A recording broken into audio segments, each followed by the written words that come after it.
All right, welcome everyone. It's wonderful to have you with us for our annual celebration of senior games around the country for Senior Games Week, National Senior Games Week. And this is our program, Winning Never Gets Old. Because as we know, you never lose the taste for it. And as you stay active and stay involved and stay with the community, it just keeps getting better and better.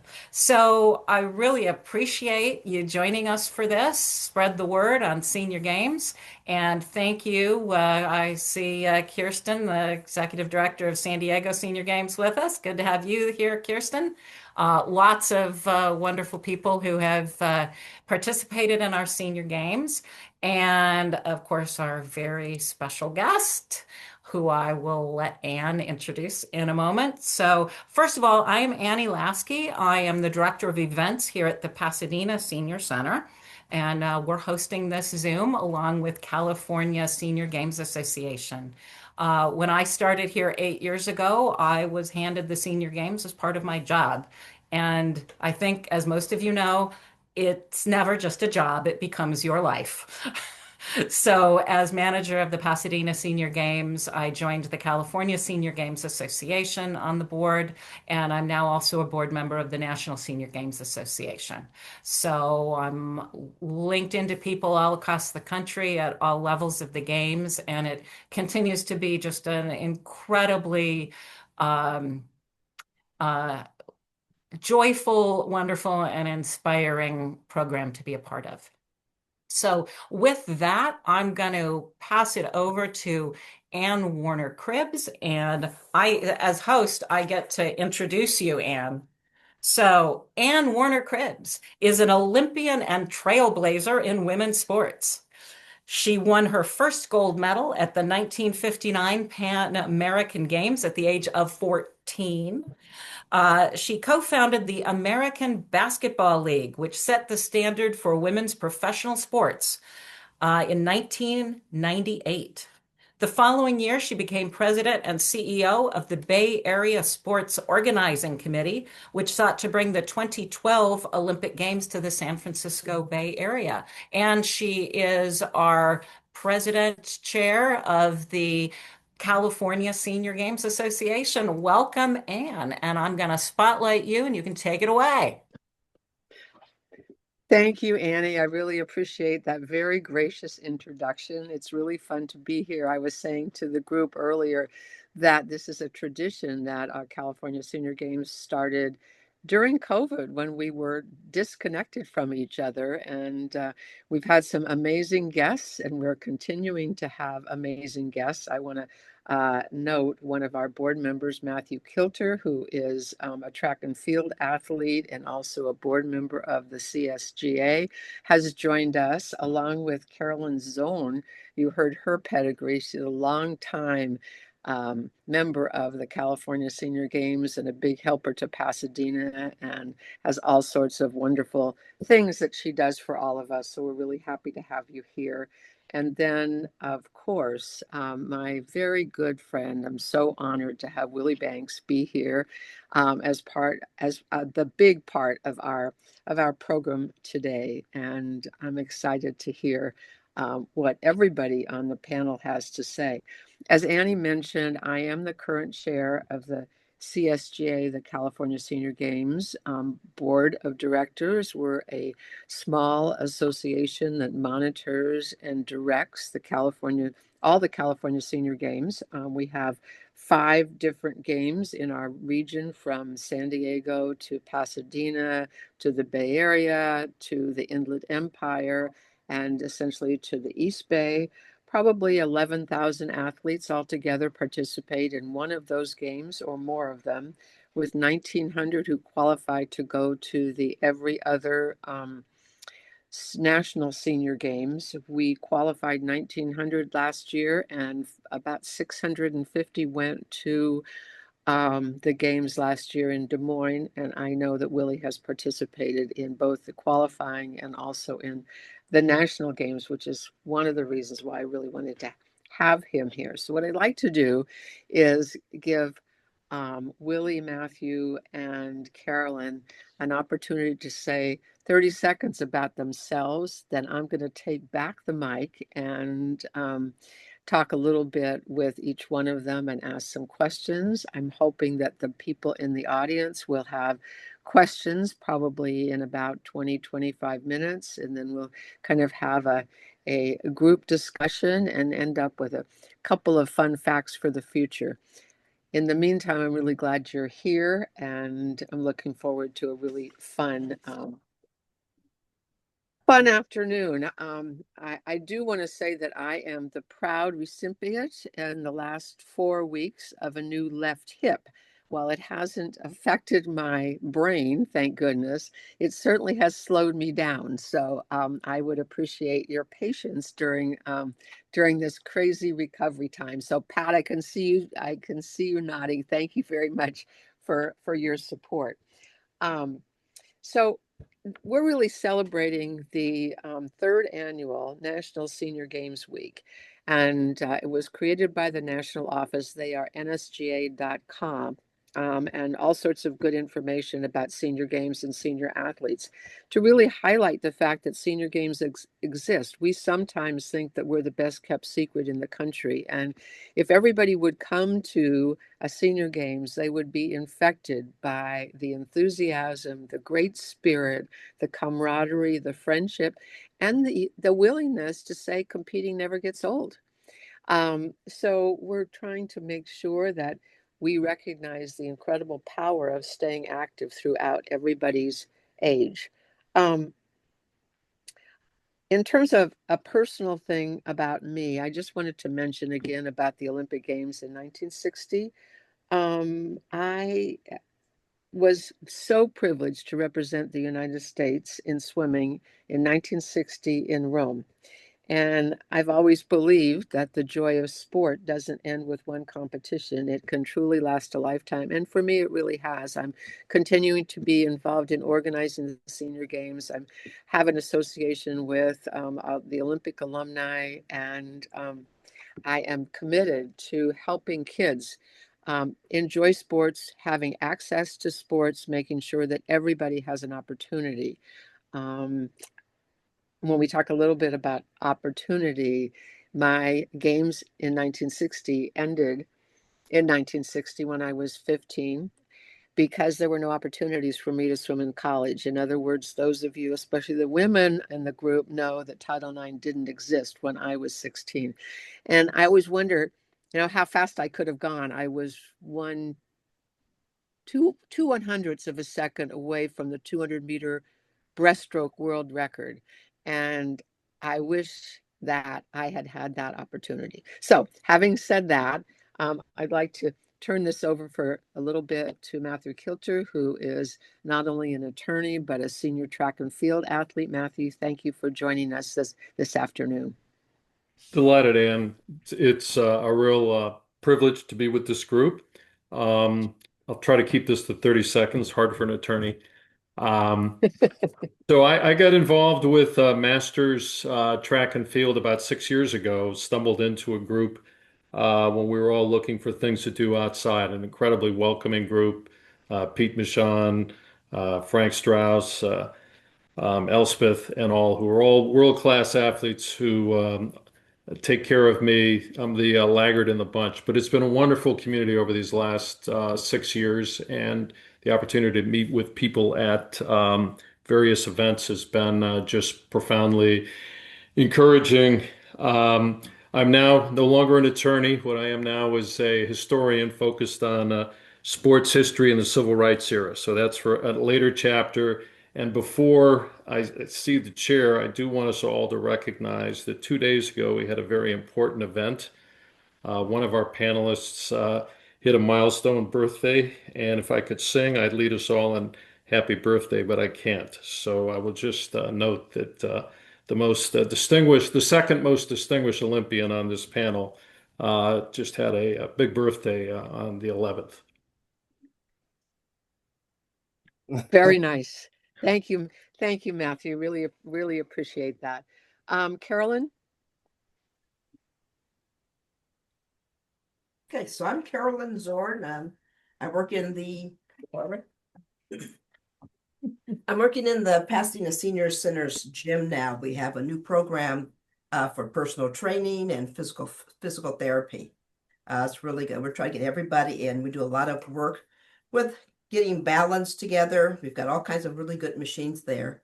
I'm a retired letter carrier, so I've walked for many years, many miles. So walking's good. And I've been in personal training now for about 30, 35 years I've been doing that. So it's been a good thing. I'm happy to come aboard here at the Pasadena Senior Center as one of their fellow co-workers. And your games background? And what? Games? Your games. Oh, I thought you said that. Yeah, and as Annie says, I've been volunteering here at the Senior Center Games since well, a long time. I got brought in by Cynthia Rosedale, and I've worked with her for about 25 years, and now I'm working with Annie, so it's been good. Carolyn, great. Thank you so very much for being here. We'll be back to you shortly. So now it's my great pleasure to introduce my really good friend, Willie Banks. And it's a special pleasure for Olympians to introduce other Olympians because we really share a bond that lasts a lifetime. It doesn't matter if you're a track and field or you're a swimmer or you're a archer or a rower or a cyclist.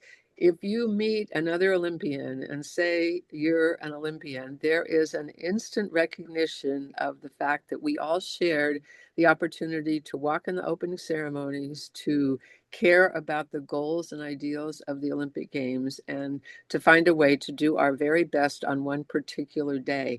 And we like to actually think that, and I do believe this, that Willie is he's been very involved in alumni activities, but I really think of him as the keeper of the flame. So he is one of the great figures in American track and field. He's an Olympic triple jumper, a world record holder, and a long time champion for sport. So I'm not going to say anything more about you, Willie. I looked up your bio this morning again, and I thought, oh my gosh, we'll be here for 2 hours and you won't get to say anything if I have to repeat that. So Willie Banks, thank you for being here with us. Thank you, Anne. And I just want to say thank you to everyone who came on this call. This is an amazing group of people. Even those of us or those of you who aren't going to be speaking today, it's amazing to see some familiar names. As Ann said, Willie Banks, and my love of this sport is amazing. Matthew said it, I think, really well. When you get together and you're competing, he said it's like I don't know, friends, but I think it's family. I show up to a competition and everybody's like, "Hey, Willie, come on. Guess what? I found this great thing." And we start talking and it just goes on and on and on. So I'm a fan. What can I say? And I hope to be doing this for, the rest of my life. And thank you, Matthew, for mentioning my birthday. I turned 70 on the 11th. Thank you. That means I'm the baby in my category, I think, isn't it? My age category. So, Willie, would you tell us a little bit about your journey? When did you start running and what turned you on to running and why did you continue and all of that? Okay, so buckle up. No, I started which I have to go back to when I was in sixth grade. A friend of mine said, "Hey, I'm going to a track meet. Do you want to go along? It's at the high school." And I go, "What is a track meet?" And he said, "Oh, it's this great thing. We'll just go and we'll try it." And I went and I competed in the 50 and the long jump and the high jump, and I didn't win anything, but I had a blast and I said, "This is awesome." So I wanted to do track and field. And then I went to junior high and we did it for PE. And one day a young man from the high school came to show us about the high jump. And I was sat there and watched as he talked about the high jump. And then he jumped over. It must have been 6 feet. And I thought, oh my goodness, I want to do that. Then I decided, okay, I'll go watch him at the high school. He when I got there, I watched people doing the high jump. They got up to about 6 feet two, and everybody was out. And he hadn't, I didn't see him around. So I thought, well, I came all the way here and he's not jumping. But the judge walked over to this guy with a hoodie on and he started talking to the hoodie guy and he took his hoodie off and it was the guy. And I was like, oh, I was so excited. What's happening? And the judge asked him, how high do you want to put it? And he said, 6 feet six. And I was, what? And and he walked over with sweatpants on and he jumped over it like it was practice. And I said, you know what? I want to be that guy. And that guy turned out to be Jerry Culp. He was the first, I think, high schooler to jump 7 feet. And after that, I was just like, this is what I want to do. And I started as a high jumper. And the story goes on about the triple jump, but I'm going to skip over that for right now and just say that 50 years later, I went to a USC UCLA event and they announced Jerry Culp's name at the event. And I was like, I haven't. Oh my God. And it was Jerry Culp. And I went over to him and I explained who I was and why I did why I am a track athlete. And it was him who gave me the inspiration to be a track athlete and thanked him. He goes, yeah, I know who you are. And so, the circle is there. It's always going to be there. So, and that's my story and I'm sticking to it. Oh, that is so great. And that sort of experiences, those have you led you to a lifetime being involved in sport. So tell everybody all the things that you're doing now, from your Okay. competition, because I know you're still entering those events, to Yeah. what you've done and the influence you have on international track and field. Well, yes, I went to Mexico last year, the end of the year. I think it was November. We competed at Mexico City, had a blast there. Um, and I I sit on the World Athletics Council, which is the International Federation for Track and Field. They call it Athletics Internationally. I also sit on NACAC, which is the North American, Central American, and Caribbean Council, which is the area association for North America, and I sit on USA Track and Field by way of me being a council member. I also was just elected to the World Olympians Association Executive Committee as the America's representative. I sit on the U.S. Olympians and Paralympians Association, and I volunteer at the local high school as a track coach, and I sit on several boards, sports boards here in San Diego. I'm just like you say, I'm a junkie for track and field and for sport. I've had a lot of experience in different other sports. I coached softball at the high school. I was the deputy venue director for the 1994 World Cup of Soccer.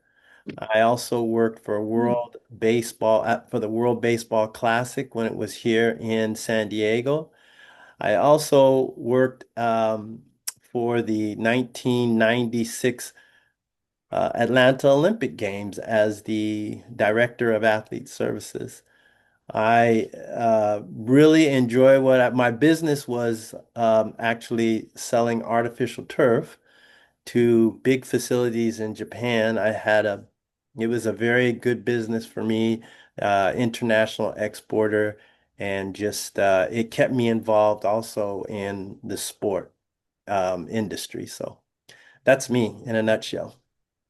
Well, that's what I said. It would have taken 2 or 3 hours to explain all of that. And I think we're all happy that you're representing us at the World Olympians along with everything else. So I'm going to ask you and Carolyn and Matthew all, what would you say to anybody who believes that they're too old at 50, 60, 70, or 80 to participate in the senior games? Matthew, what do you think? What advice? Well, I would say one of the people I compete with, Elspeth, she's 88. Yep. I call her Piano Keys this year, and she's fit, coaches at the local high school, throws discus, javelin, the weight. So there's Frank's 85 or 86. So I'm competing with people, and to have an 85-year-old guy dust me by 10 meters every time in the 200. It inspires me in two ways, me to work harder, but this is what someone 85 is doing. So the encourage, look around, go to a group, and you'll see people of all ages, and you'll see people all progressing, supporting each other. But there are people much older than you who are competing, no matter what age you are. Great, thank you. Carolyn, what about you? What do you say to people at the senior center to encourage them to get active? Well, we have a model here to engage, enrich, empower, and age well. You have young kids working, that you're competing against. We have actual older people. Mr. Jesse just had his 101st birthday yesterday, and then we have a swimmer that's about 103. So, you young people should join us at the senior center because this is aging well. You're still young, and Mr. Jesse's here is 3 days a week. He works out about an hour and a half every day. So you're not ever too old. Of course, we don't know what old is yet. He's still going. Those are great tales. Well Sorry said. for interrupting, because I'm going to be telling my 88 and 85-year-old companions they're young. That you've Yep. got people 103 and 101 who are there three times. That's amazing and inspiring. Yeah, I And agree. Willie, what about? I really Go agree ahead. with that. And I'm inspired not only by what happens in the senior games, but competing, being able to compete all over the world with people who are, 100 years old. I just think that is just awesome. I've always thought that motion is lotion, if you're moving, you're going to be fine.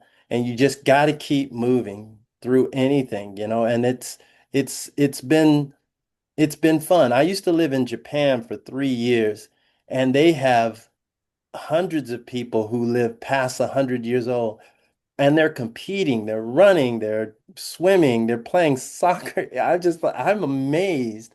So 100 is not 100 anymore. 100 is like 70. It's just crazy. So I hope I get another 30 years, but I figure if I keep moving, I'll be all right. And Well, Angela, that's just pretty cool, Willie. And you guys just led me perfectly to my next question, which is if you could give one piece of advice about living a long, active life, what would it be? And I bet you, Willie, you'd start out with motion is lotion. I Motion have is never heard lotion. that before, and that is awesome. Have you ever thought about selling it to some sort of a lotion? That's No, great. but So, it is. what's your advice? Besides motion is lotion, I'd say people should get involved with some type of activity. One of my favorite things to do, and I think it makes me feel so young, and that is dance. I love to dance. Zumba is my dance of choice. I do it as often as I possibly can, and it just makes me feel alive. I get up from the bed and I feel all achy and painful. The minute the music starts, I feel like I'm 20 years old and I'm dancing and running around, and people are like, "What is wrong with him?" But I don't care because I feel great. So yeah, find something that you love to do. If it's dancing, if it's running, if it's pool, whatever it is, find that thing and you will be a-okay. And motion is lotion.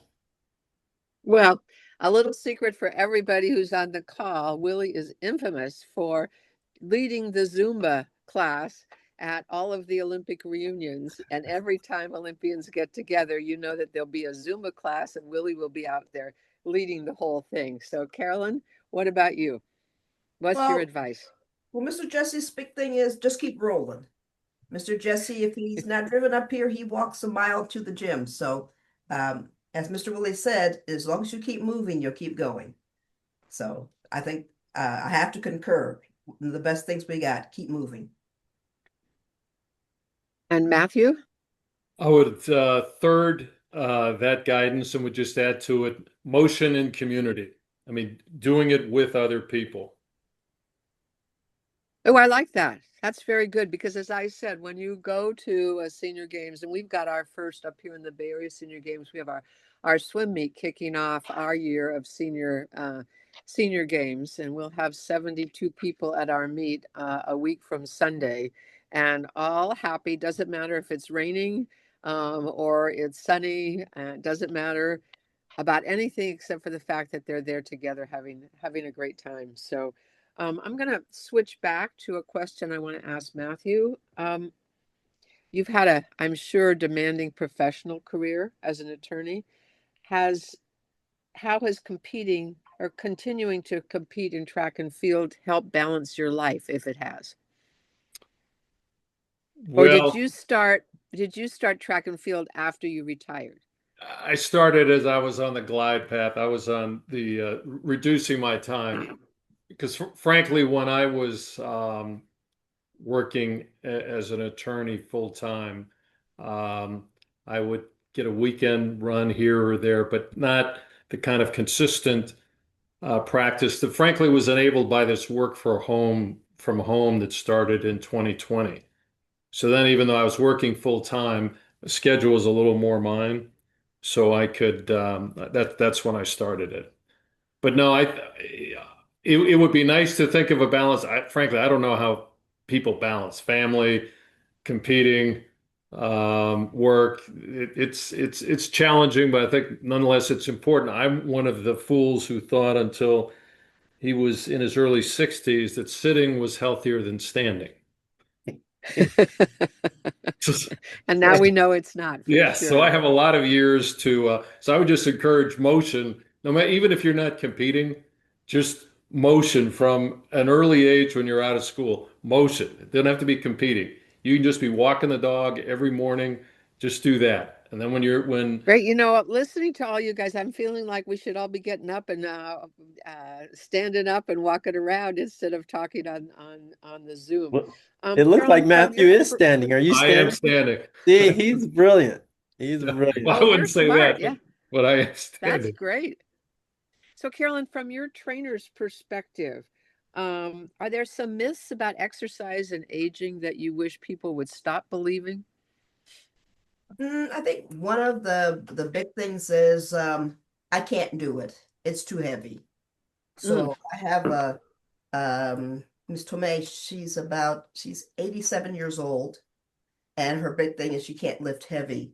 So she probably weighs about 98 pounds. She's a golfer and she fell and broke a knee. So we've started from 2 pounds to 8 pounds, and yesterday she's walking around with 10 pounds. As soon as I handed it to her, she told me she couldn't do it. But what I normally do is I don't let you see what you're doing. So you don't know that you're lifting 10 pounds. So after she did it, she was quite surprised. You can do more than you really think you can if you just hold on and do it. It's not as bad as it is. What you got kids, you're always telling them to sit down, sit down, sit down. And now what were we telling our seniors? Get up, get up, get up. So maybe we should stop telling the kids to sit down and have them keep going so they can be 100 and some years old when they get there. But you can do a lot more than you really think you can. And if you stop listening to those guys, people who are telling you you're too old or you can't do it, there's nothing you can't do if you make that decision. So they just have to get it into their minds. I can do this. Boy, I bet people love to train with you, Carolyn, and with that attitude, that's great. There's nothing that you can't do. There's That is definitely awesome. Willie, we talked a lot about your Olympic career. Did you imagine when you competed in your first Olympic Games that sport would be such important part of your life, however many years later? Wow. So actually, no. I actually think I actually thought it would be a one and done thing. Uh, Uh-huh. and I wanted to be like Matthew. I wanted to be an attorney. I wanted to go into politics. I thought, oh, that's awesome. I wanted to be mayor of Oceanside, California, and all of these other things I wanted to do. But once I had some success, and once I went to my first Olympic trials in 1976, finished fourth, I thought, You know what? I'm going to compete again for 4 more years." And then we boycotted. So then I go, okay, I'm going to go for another 4 years. And it just kept going on and on. So, and then things changed after 1980. Athletes were able to make enough money to survive, right? At Yep. least in track and field. And then in 1981, something miraculous happened, just kind of out of the blue. I caught the clap. It's not the clap that you guys are thinking about. It's this clap, okay?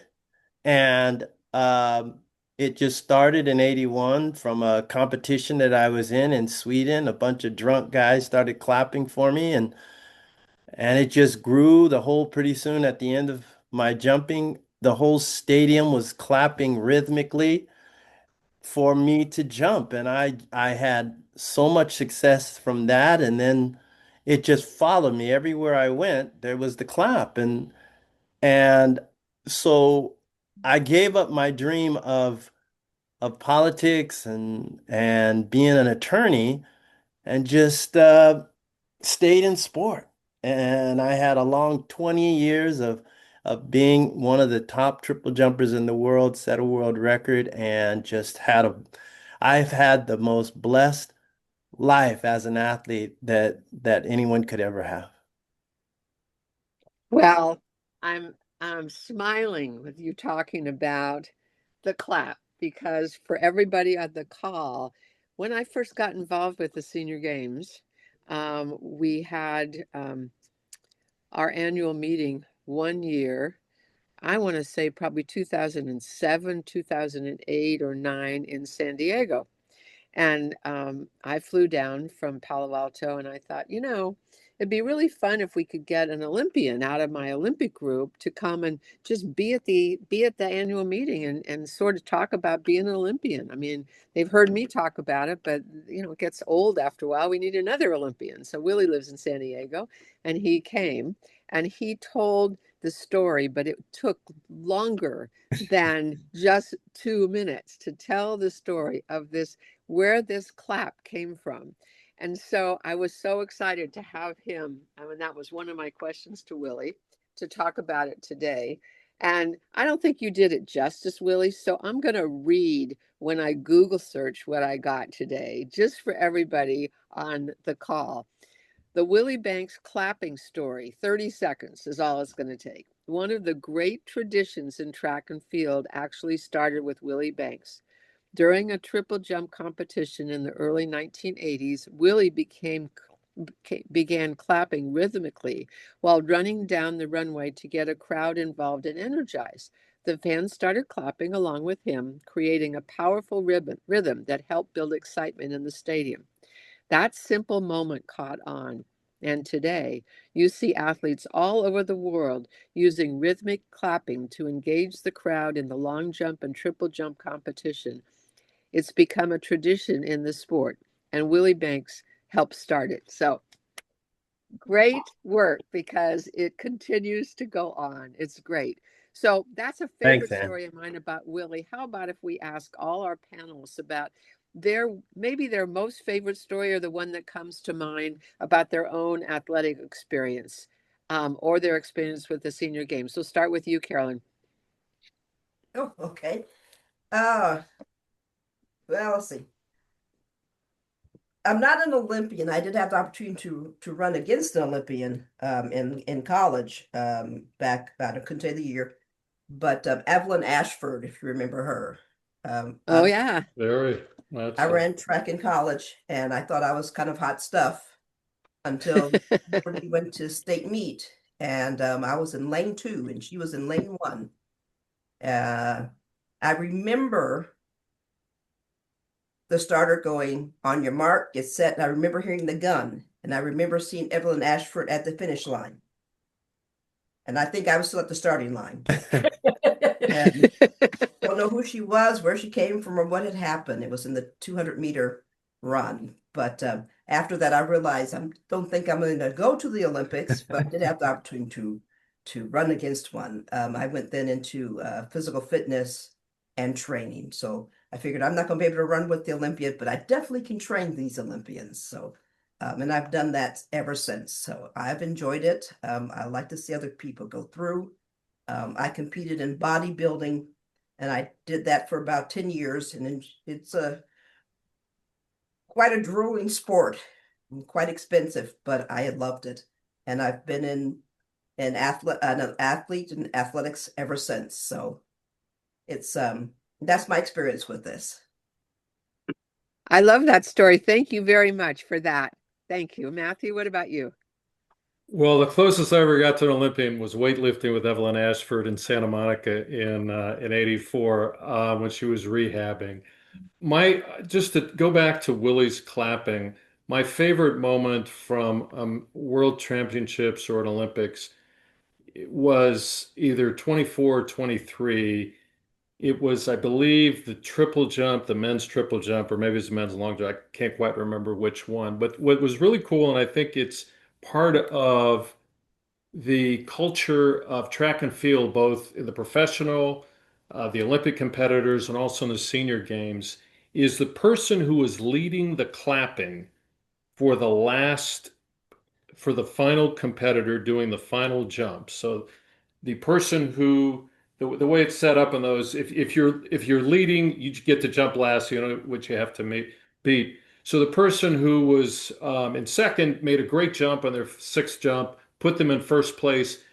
They get the cheers of the crowd, then they turn around and encouraging the audience to cheer for the person who's leading, the only person who can take them off the gold medal, and the person did. So that cheering for your fellow competitors, not only clapping their stuff, but actually helping motivate them so they can beat you, that's part of the spirit. It's remarkable. I'll never forget that moment. And it's all without Willie's, starting this in 1981, we probably wouldn't be doing it. Oh gosh, Matthew, I love that. I have brought little tears to my eyes about that effect. Me That's too. great. And I love the idea of the competitors encouraging each other. I love that. And that's, what sport is. And it feels to me that's why we all continue to want kids to get involved in sport, to have that particular feeling and that particular experience to help them make their lives better, to have a goal, to be determined, to persevere, to show up. And so, anyhow, Willie, your favorite experience. And then once we hear that, what we're going to do is Annie's going to come back on and unmute people, and we'll take a few questions from the audience. It sounds like to me we all could go on. I know Willie and I could go on for hours, and we have just a few more minutes, but we'd like to spend that with some questions from the audience. But Willie, we'll let you wrap it up with your favorite experience as you think of it today. No, I'm still trying to get over what Matthew said because I was there at that competition and it was just amazing to me. But I'm going to say something that happened personally, and it happened when I was at UCLA, and it was a meet against the nemesis UCLA. I mean USC, and it was the last. It was the last, I think, years of big time dual meets. And then UCLA USC dual meet was the biggest meet, at least in the West Coast. And we had KTLA television there on site. We had 15,000 people in a 14,000 seat stadium. People were ringing around the stadium. It was just amazing outside the fence watching in. And the competition between the two uh, universities had some Olympians in there, had champions, NC2A champions that were all competing in different events. And I was a freshman and I entered the long and the triple jump. I wasn't really a great long jumper, but I had to do something else. So I chose the long jump. And the competition started, and I just had this feeling that I was going to win. And I had no idea why I thought that, except for the night before I had kind of dreamt it. And I was jumping against the NC2A champion, the 76, or was it 72? 76 Olympic champion Randy Williams in the long jump. Some of the best of the best were jumping against me. And on my first jump, I jumped into the lead. My second jump, I jumped even further and I won that competition as a freshman and surprised the heck out of everybody, including the coaches. And then when we did the triple jump, the meet had come down to the final jump, and the announcer came over and he said, "Well, Willie Banks is in fourth place. If he goes into first place, he could win the meet." And I was like, "Uh-oh." And the coach came over. Jim Bush was not my coach, but he was the head coach. He came over and he said, "Willie, you can either win this for me or you can lose this for me." And I was like, "You've never talked to me before. What are you talking to me now?" So I went over to my coach and he taught me something that to this day, I use when I'm coaching. I walked over to him. I said, "Coach, what do I do? What do I do?" And he looked at me, and this is Coach Tom Tellez, who eventually went on to coach Carl Lewis. And he looked at me and he said, with a just nonchalant face, "Do what you do in practice." And he turned and walked away. And at that time, I was like, what kind of coach is that? You know, stupid. So I went to the top of the runway and they started the eight clap, which may have been kind of a foreboding thing, but they start the eight clap, which is, I don't know if you know UCLA, but it's something that UCLA does. And the cheerleaders were there and the band was there and everybody was up. I said a quick prayer and I ran. I jumped, hop, skip, jump. I landed 55 feet one. I went into first place and UCLA won that competition. They picked me up on there and they walked me around. And this is, I don't know if you can see it. Oh, it's not going to show up. But anyway, this is what I keep on my desk. It's me here. You can't see it. I don't know why you can't see it, though. That's weird. Oh, probably because I have the thing on. But anyway, um, I'm very proud of that moment. And it launched me a career in school politics. I mean, I won an office and it just kept me going. So, yeah, I'm really proud of that moment and it made me a track athlete for life. Wow, that's a great story. Thank you very much for that one. All of you guys have great stories. Annie, can we get you back to unmute people and take questions and do all that before we'll take about three or four and then we'll say goodbye.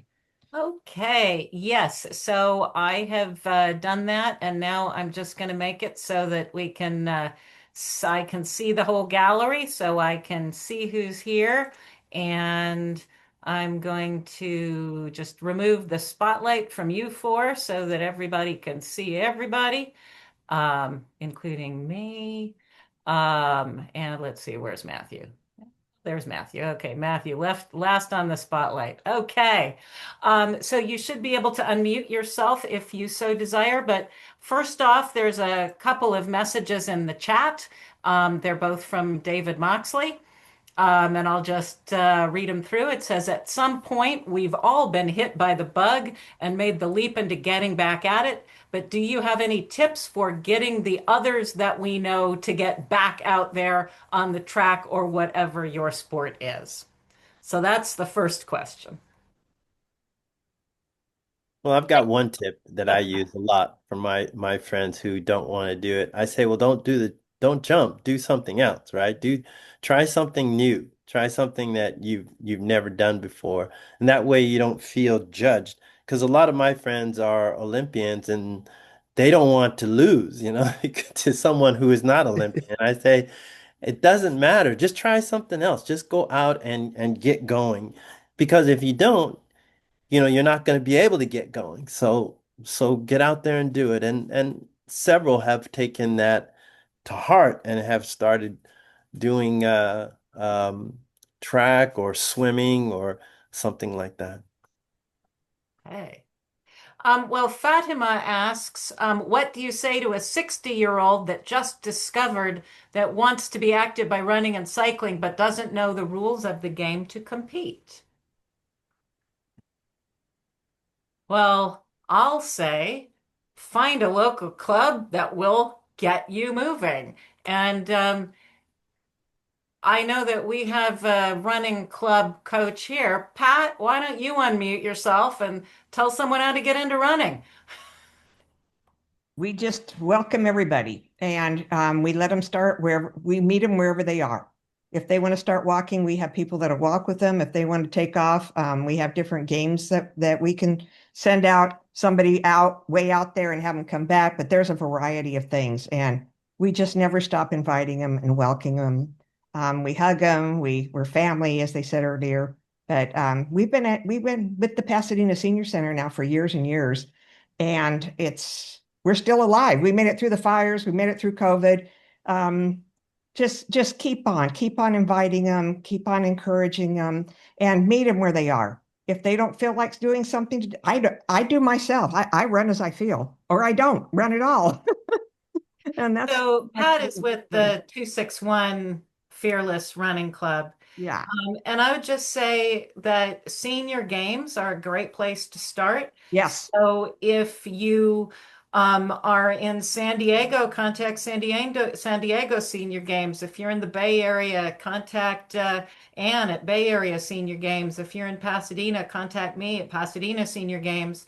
And then we can refer you sometimes, hopefully, to a person or a club in your area. Yes. And again,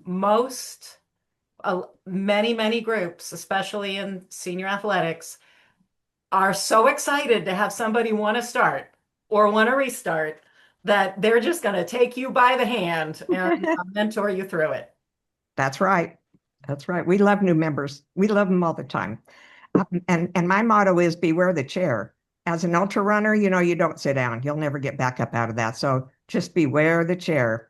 And as Willie was saying, I got to tell you, those seniors love to dance. They are competing with me and my group like nobody's business. So get them dancing, get them moving, though. It's for them. All right. Does anybody else? You're welcome to just, wave your hand wildly and I'll call on you, or just unmute yourself and start talking. Let's see. Brian has said, is it true that registration for Pasadena Senior Games is not yet open? That is correct. We open on March 23rd. So our registration opens March 23rd. PasadenaSeniorCenter.org. Click on activities and events, and let's see, Bay Area Senior Games. If you're in that area, their registrations. We're open. And Kirsten, I think you open in a couple of months for San Diego Senior Games.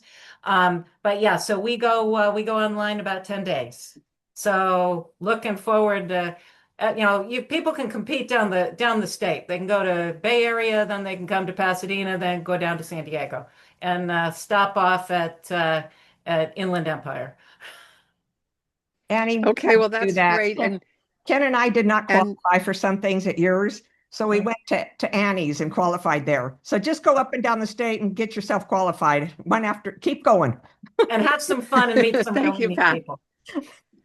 Okay, so all great questions as usual. In closing, I would like to just say, as we've heard today, sport isn't just about medals or about records. It's about health and community and the joy of movement throughout our life. I think we've coined a couple of new phrases. The motion is lotion and the chair is the enemy. Is that beware of the chair? I like that one. You'll probably see that up on our Senior Games website pretty soon. I want to thank all the panelists. Matthew, thank you for being a board member of the CSGA and for telling your stories. It was so fun to hear a little bit more about you. Carolyn, thank you for all that you've done for Senior Games and for your incredibly wonderful attitude about training and about health and exercise. And Willie Banks, my good friend, I'm so grateful for you and so thankful that you were able to join us and tell your stories today. It's really been a wonderful hour. To all the people on the program who joined us, thank you. We have a way to put this on our California Senior Games website in a couple of days. Annie will organize that and let us know. And to the Pasadena Senior Center for hosting this ever since the beginning of COVID and doing all the technical work to get it done. I really appreciate you guys. So everybody on the call, tell your friends about the Senior Games, send them to the website, and thank you all very much for your astute comments. And for the panelists, I'm giving you the last word. So Carolyn, your last word. Well, actually, just before we go to the last word of the peril, then I get to thank our host, Ann Warner Krebs, for all the work she did putting this together. And for one of my joys about the Senior Games is getting to know Ann and all the wonder and just what she gives to all of us. It's unbelievably fabulous. So thank you, Ann, for being in my life. All right, now we can get everybody to say their final words. Now we've got the last word. And Carolyn, you're it. Well, as everyone has already mentioned, keep moving. And it's nothing better than getting to, if no other gym, come to the Pasadena Senior Gym. You got personal trainers. We have a good time. You have good people. I have my 8 o'clock crew, and we listen to hip hop and disco in the morning. My afternoon crew, the music has to change for a little bit of the 50s jazz. So it's a social hour, and you get to sweat. We have fun and we laugh a lot. So the only serious thing at the gym is showing up. Seriously, get there. Seriously, you're going to have fun. Right. Thank you, Matthew. Well, I think anyone on this call is going to have been inspired both by the energy that comes out, the great thoughts people have, and hearing tales of the impact that athletics and motion in community, and motion being the lotion, and beware of the chair has on all our lives. I think it's powerful. The mix or the joining of activity with others. It's powerful. So thanks for making Thank it you. happen, Ian. Well, thank you very much. And now to the maestro, Willie. Thank you, Ann, and thank you everyone for being on this call. It's inspirational for me to be able to just talk about and learn from others who are sharing this wonderful experience. The Senior Games has been a tremendous benefit for me.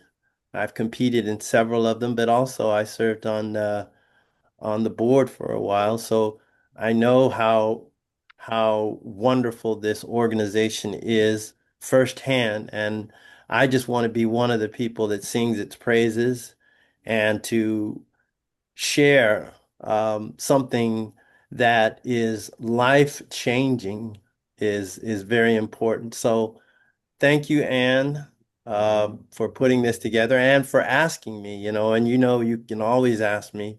And if I can, I will always do for you. Thank you, Annie. I appreciate everything that you've done. And also Carolyn and Matthew for sharing this panel discussion with me. I hope everyone has a great year, especially the Senior Games. I'll be at one or two. I don't know. I'm still getting my calendar together, but thank you, everyone. Thank you all. Thank you all and see you at the games. Thank you. Yes.